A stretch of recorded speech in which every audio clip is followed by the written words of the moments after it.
So this is our first little experiment with the levers.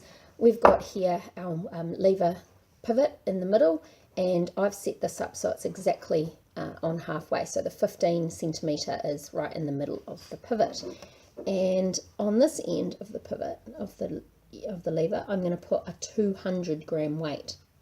Now I hope you're thinking, I will need, because it's right in the middle, to balance that, I will need to apply exactly the same amount of mass. So I'm going to start, there's 100, 150, ooh, and we'll just 200.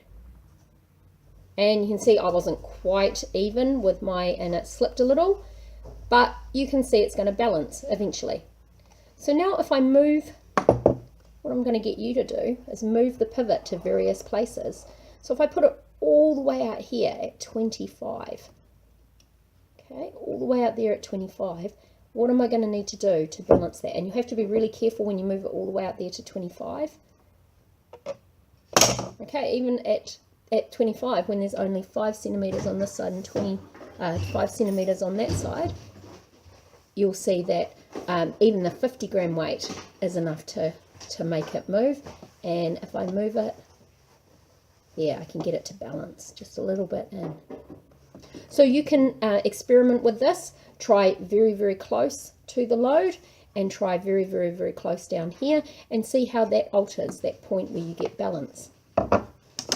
The second one we're going to do is like a little catapult, and you'll see here I've got a ice block stick and a plastic spoon attached to it by a rubber band wrapped around it very securely, and I can alter the amount that the ice block stick can pull back. So this is partly to do with how elastic the rubber band, the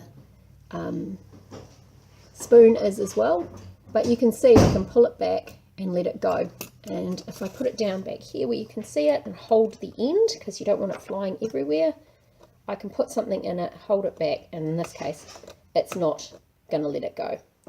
So if I put more in, if I take all those out, and instead I put like 4 in, okay, and this might take, you might have to add some extra rubber bands to hold it steady, you know, it might be a bit tricky. But if I put 4 in